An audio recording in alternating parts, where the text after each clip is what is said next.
வணக்கம் நண்பர்களே, இன்றைக்கி நம்ம லேத் மிஷினோட காம்போனன்ட்ஸ் பற்றி பார்க்க போகிறோம்.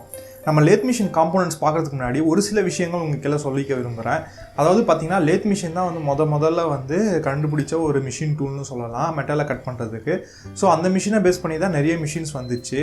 ஸோ கடந்த ஒரு 400 வருஷமாக இந்த லேத் மிஷின் நம்ம கூடயே இருக்குது. ஸோ அப்படிப்பட்ட ஒரு மிஷினில் பார்த்திங்கன்னா அதில் நிறைய டெவலப்மெண்ட்ஸ் அடைஞ்சிருக்கு. அதில் நிறைய வெரைட்டிஸ் வந்திருக்கு.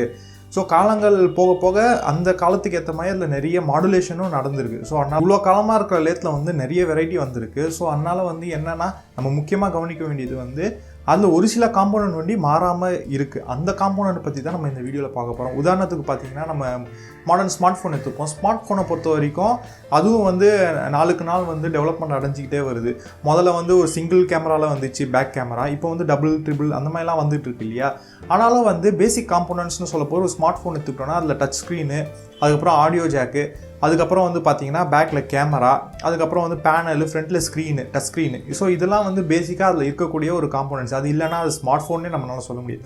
அதே மாதிரி லேத்லேயும் சில காம்போனன்ட்ஸ் இருக்குது. அந்த காம்போனன்ட்ஸ்லாம் இல்லைனா அது லேத்துனே நம்மளால் சொல்ல முடியாது. ஸோ அந்த காம்போனன்ட்ஸ் பற்றி தான் இந்த வீடியோவில் பார்க்க போகிறோம். உங்கள் மிஷினில் இல்லை நீங்கள் வச்சுருக்கிற லேத்தில் வேறு ஏதாவது எக்ஸ்ட்ரா அட்டாச்மெண்ட் பண்ணியிருக்கலாம், இல்லை வேறு ஏதாவது மாடுலேஷன் பண்ண லேத்தாக இருக்கலாம். ஸோ அந்த லேத்தில் நான் சொல்கிற காம்போனன்ட் உங்களோட லேத் மிஷினில் இல்லைனா கீழே கமெண்ட் செக்ஷனில் சொல்லுங்கள். அதை பற்றி வீடியோ போட முடிஞ்சால் போடுறோம். ஸோ இந்த வீடியோவில் லேத்தோட காம்போனன்ட்ஸ் நம்ம எப்படி பிரித்து கற்றுக்க போகிறோம்னு பார்த்தீங்கன்னா, இப்போ எல்லாம் லேத் மிஷினோட காம்போனன்ட்ஸ்லாம் டேரெக்டாக காம்போனன்ட்ஸை சொல்லிவிட்டு அதுக்கு எக்ஸ்ப்ளனேஷன் கொடுக்க ஆரம்பிச்சிடுவாங்க. பட் நம்ம வீடியோவை பொறுத்த வரைக்கும் நம்ம லேத் மிஷினை லேத் மிஷினோட காம்போனன்ட்ஸை 2 வகையாக பிரிச்சிருக்கோம். ஒன்று பார்த்தீங்கன்னா மூவபிள் காம்போனன்ட்ஸ், இன்னொன்று supporting or static components. So இதில் பார்த்தீங்கன்னா மூவபிள் காம்போனன்ட்ஸ்லாம் லேத் மிஷினில் மூவ் ஆக முடியும், அதனால் நகர முடியும். ஸோ அந்த மாதிரி காம்போனன்ட்ஸ்லாம் இந்த மூவபிளில் போட்டிருக்கோம். இந்த மூவபிள்லேயே பார்த்தீங்கன்னா அதையே 2 கேட்டகரியாக பிரிச்சிருக்கோம். ஒன்று ரொட்டேஷனல் மூவ்மெண்ட்டு, இன்னொன்று டிரான்ஸ்லேஷனல் மூவ்மெண்ட். ரொட்டேஷனல்னால் சுற்றுறது, டிரான்ஸ்லேஷன்னா டு அண்ட் ஃப்ரோ, அதாவது லீனியர் மோஷன். ஸோ அந்த மாதிரி பிரிச்சிருக்கோம். ஸோ இதுக்கு கீழே என்னென்ன காம்போனன்ட்ஸ்லாம் வருது அப்படிங்கிறது தான் நம்ம இந்த வீடியோவில் பார்க்க போகிறோம். ஸோ இந்த மாதிரி நம்ம பிரித்து கற்றுக்கிறது மூலிமா நம்மளால் ஈஸியாகவும் ஞாபகம் வச்சுக்க முடியும். அதே நேரத்தில் அதோட ஃபங்க்ஷனையும் ஈஸியாக நம்மளால் புரிஞ்சிக்க முடியும். ஸோ அதனால தான் இப்படி பிரிச்சிருக்கோம். வாங்க வீடியோக்குள்ளே போகலாம்.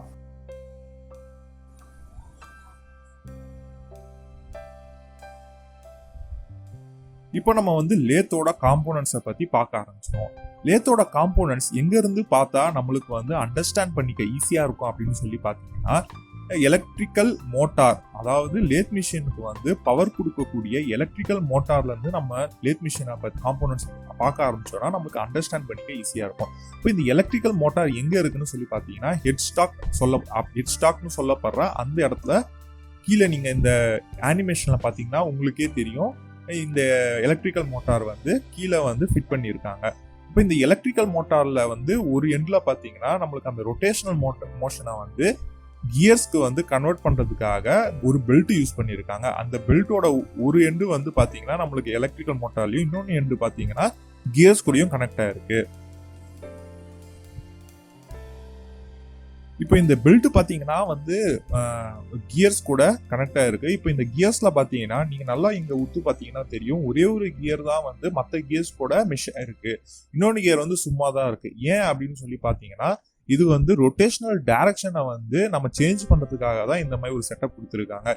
இந்த லிவரை நம்ம சேஞ்ச், இங்க பாத்தீங்கன்னா ஒரு ஹேண்ட் லிவர் இருக்கு. அந்த ஹேண்ட் லிவரை சேஞ்ச் பண்றது மூலியமா நம்ம ஸ்பிண்டில் ரொட்டேஷன், அதாவது கிளாக் வைஸ் ரொட்டேட் ஆகுறதையும் ஆன்டி கிளாக் வைஸ் ரொட்டேட் ஆகுறதையும் நம்ம கண்ட்ரோல் பண்ணிக்கலாம்.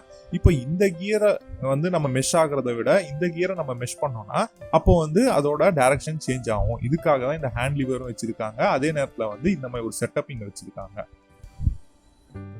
இதுல பாத்தீங்கன்னா இந்த கியர்ஸ் மேல ஸ்பிண்டில், இப்போ பாத்தீங்கன்னா இந்த கியர்ஸ் மேல ஸ்பிண்டில் இருக்கிற கியர்ஸ் கூட மெஷ்ஷா இருக்கு. அது மூலியமா நம்மளுக்கு ஸ்பிண்டில் ரொட்டேட் ஆகும். ஸ்பிண்டில் ரொட்டேட் ஆகுறது மூலியமா நம்மளுக்கு முன்னாடி இருக்கிற சக்கு ரொட்டேட் ஆகும். ஏன்னா எல்லாமே ஒரே ஆக்சிஸ்ல தான் அலைன் ஆயிருக்கு. அப்போ நம்மளுக்கு சக்கு ரொட்டேட் ஆகும் போது சக்கில் இருக்கிற ஒர்க் பீஸும் ரொட்டேட் ஆகும். இது மூலியமா தான் நம்மளுக்கு ஒர்க் பீஸ் ரொட்டேட் ஆகுது. இதுல நீங்க முக்கியமா கவனிக்க வேண்டிய விஷயம் என்னன்னா, இந்த ஸ்பிண்டில் ஹாலோ ஸ்பிண்டில். ஸோ இந்த ஸ்பிண்டில் ஹாலோ ஸ்பிண்டிலா இருக்க போது நம்மளுக்கு என்ன ஒரு அட்வான்டேஜ்னா, நம்ம கண்டினியூஸ் ஒர்க் பீஸ், அதாவது ஒரு ஒர்க் பீஸ் லென்த் ரொம்ப அதிகமா இருந்துச்சுன்னா அந்த ஒர்க் பீஸை இந்த ஹோல்ஸ் வழியா விட்டு இன்னொன்னு கொஞ்சம் வெளியே வர வரைக்கும் நம்ம கண்டினியூஸா நம்ம லேத் ஆப்ரேஷன்ஸ் பண்ண முடியும். அந்த பெல்ட் மூலியமா கிடைக்கிற பவர் வந்து அந்த கியர்ஸ்ல இருந்து இப்போ மேல ஸ்பிண்டில் கொடுத்தது பார்த்தோம். அதே மாதிரி கீழேயும் நிறைய கியர் செட்டப் இருக்கு. இதெல்லாம் எதுக்காக அப்படின்னு சொல்லி பாத்தீங்கன்னா, கீழே இருக்கிற கியர் செட்டப்லாம் வந்து பாத்தீங்கன்னா நம்மளுக்கு வந்து லீட் ஸ்க்ரூக்கும் வந்து அந்த ரொட்டேஷனல் கொடுக்கறதுக்காக தான் வந்து கீழே எல்லாம் செட்டப் கொடுத்துருக்காங்க. இப்போ கீழே இருக்கிற கியர்ஸ்லாம் பாத்தீங்கன்னா கொஞ்சம் பெருசாவே இருக்கும். அதுக்கான காரணம் என்னன்னு பாத்தீங்கன்னா, நம்மளுக்கு வந்து ஒர்க் பீஸ் ஃபாஸ்டா சுத்தணும். அதனாலதான் வந்து ஒர்க் பீஸுக்கு கொடுக்கக்கூடிய அந்த கியர்ஸ் வந்து பாத்தீங்கன்னா சின்னதா ஸ்மால் ரேடியஸ் இல்ல ஸ்மால் டயாமீட்டர்ல வச்சிருக்காங்க. அதே நம்மளுக்கு வந்து லீட் ஸ்க்ரூக்கு போற அந்த ஒரு ரொட்டேஷன் வந்து பாத்தீங்கன்னா ஸ்லோவா இருக்கணும். ஏன்னா லீட் ஸ்க்ரூ வந்து நம்மளுக்கு எதுக்கு யூஸ் ஆகுதுன்னா த்ரெட்டிங் ஆப்ரேஷனுக்கு யூஸ் ஆகுது. ஸோ த்ரெட் செய்ய போது எவ்வளோ ஸ்லோவா த்ரெட் லீட் ஸ்க்ரூ சுத்துதோ அவ்வளோக்கு எவ்வளோ கேரேஜ் ஸ்லோவா மூவ் ஆகும். அதுக்கேற்ற மாதிரி நம்ம பிச்சை டிசைட் பண்ணிக்கிட்டு நம்ம வந்து த்ரெட்டிங் ஆப்ரேஷன் பண்ணலாம். அதுக்காக தான் வந்து பாத்தீங்கன்னா கீழே இருக்கிற கியர்ஸ்லாம் கொஞ்சம் பெருசா இருக்கு. இப்போ நீங்க அந்த அனிமேஷன்ல பாத்தீங்கன்னாலும் உங்களுக்கு தெரியும், கீழே இருக்கிற கியர்ஸ் வந்து டைரக்டா அந்த லீட் ஸ்க்ரூக்கு வந்து கனெக்ட் ஆயிருக்கிறது உங்களாலேயே பார்க்க முடியும்.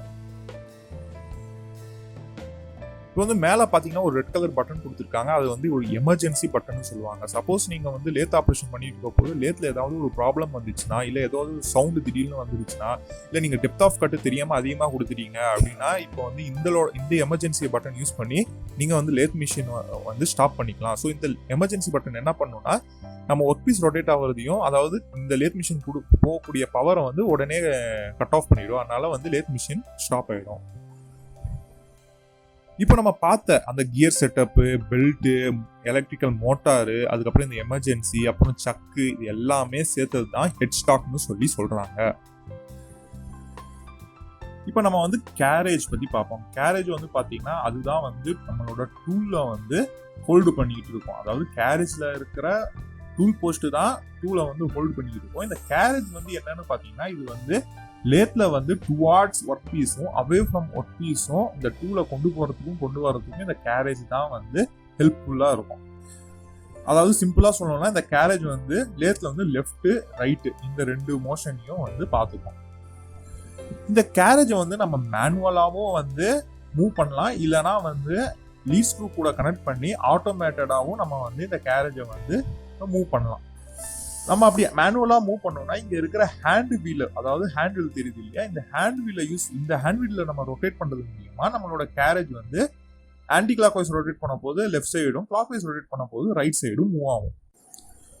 இந்த கேரேஜை பொறுத்த வரைக்கும் நம்ம முக்கியமா பார்க்க வேண்டியதே வந்து இந்த ஆப்ரான் மெக்கானிசம் அப்படிங்கிற மெக்கானிசம் பத்தி தான். அந்த ஆப்ரான் மெக்கானிசம் தான் வந்து நம்ம இந்த கேரேஜை வந்து ஆட்டோமேட்டிக்கா மூவ் பண்ண போறோமா, இல்ல வந்து மேனுவலா ஹேண்ட்வில் வச்சு மூவ் பண்ண போறோமா அப்படிங்கறத வந்து அந்த ஆப்ரான் மெக்கானிசம் வச்சுதான் நம்ம வந்து கண்ட்ரோல் பண்ணுவோம்.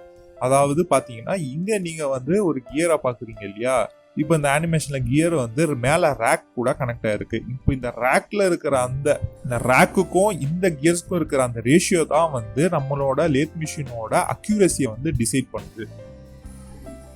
சப்போஸ் நம்ம வந்து இந்த கேரேஜை வந்து மேனுவலா மூவ் பண்ணணும் அப்படின்னு யோசிச்சோம்னா, இங்க இருக்கிற ஹாஃப் நட் லிவரை யூஸ் பண்ணி நம்ம மேனுவலுக்கும், இல்ல ஆட்டோமேட்டிக்கா மூவ் பண்ணா இதே ஆஃப் நட்டை யூஸ் பண்ணி நம்ம வந்து ஆட்டோமேட்டட் மோடுக்கும் மாத்திக்கலாம். அதனாலதான் இந்த ஆஃப் நட் அப்படிங்கிற ஒரு லிவரை இங்க வச்சிருக்காங்க.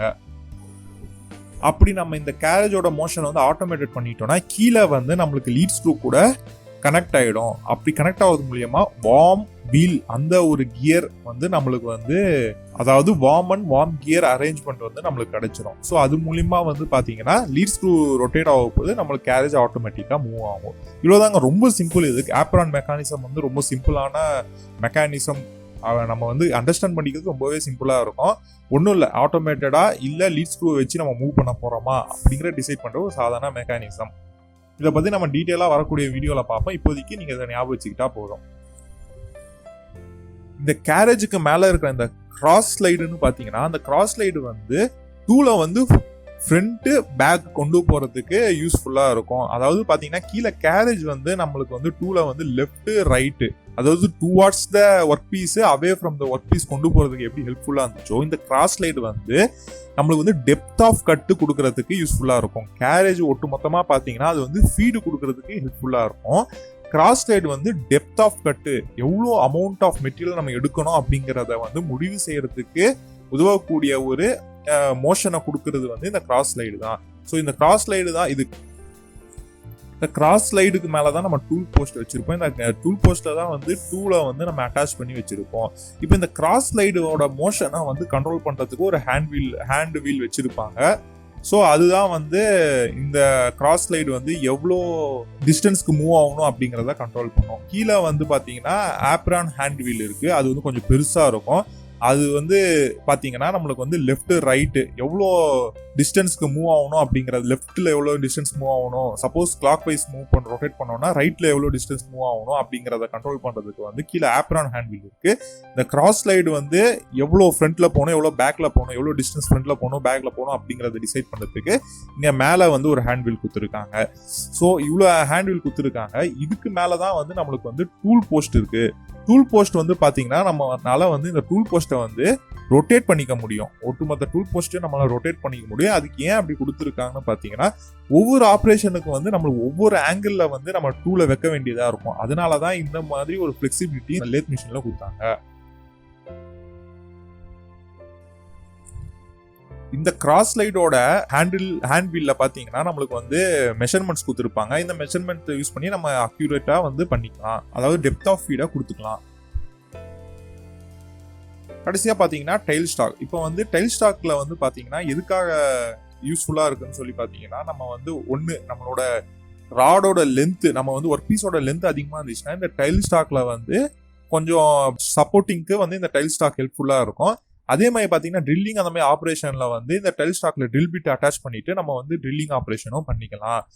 இந்த டைல் ஸ்டாக் வந்து பார்த்தீங்கன்னா இந்த டைல் ஸ்டாக்கோட ஆக்சிஸும் நம்ம ஹெட் ஸ்டாக்கோட கேரேஜில் இருக்கிற ஆக்சிஸும் வந்து கொலீனியராக இருக்கும், அதாவது ஸ்ட்ரைட்டாக இருக்கும். ஸோ இதனால வந்து பார்த்தீங்கன்னா நம்மளுக்கு வந்து ட்ரில்லிங் அப்போ அக்யூரேசியும் அதிகமாகவே இருக்கும். இப்போ இந்த டைல் ஸ்டாக்ல வந்து பார்த்தீங்கன்னா இந்த டைல் ஸ்டாக்கையும் வந்து ஒரு ஹேண்ட்வில் கொடுத்துருப்பாங்க. அந்த ஹேண்ட்வில் எதுக்காக யூஸ் ஆகுதுன்னா, ட்ரில்லிங் ஆப்ரேஷன் அப்போ உங்களோட ட்ரில் பிட்டை ஃப்ரண்ட் மோஷனில் மூவ் பண்ணுறதுக்கு வந்து இது வந்து ஹெல்ப்ஃபுல்லாக இருக்கும். இந்த ஹேண்ட்வில் மூலியமாக மூவ் பண்ணிக்கலாம். அதே மாதிரி கீழே பார்த்தீங்கன்னா ஒரு நட்டு கொடுத்துருப்பாங்க. அந்த நட்டை கழட்டிட்டு நீங்கள் ஒட்டுமொத்த டைல் ஸ்டாக்கே வந்து இந்த லேத்தில் வந்து டுவார்ட்ஸ் ஒர்க் பீஸும் அவே ஃப்ரம் த ஒர்க் பீஸும் கொண்டு போகலாம். இப்போ வந்து பார்த்தீங்கன்னா நெக்ஸ்ட்டு வந்து நம்ம வந்து ஸ்டாட்டிக் இல்லைனா வந்து சப்போர்ட்டிங் காம்போனன்ட்ஸ் பற்றி பார்த்துருவோம். இப்போ சப்போர்ட்டிங் பார்ட்ஸ் அப்படின்னு சொல்ல போனால் இந்த ஒட்டுமொத்த லேத்தையும் வந்து சப்போர்ட் பண்ணிக்கிறதுக்கு கீழே இருக்கிற பெட்டு தான் வந்து இந்த ஒட்டுமொத்த லேத்தையும் சப்போர்ட் பண்ணிட்டு இருக்கு.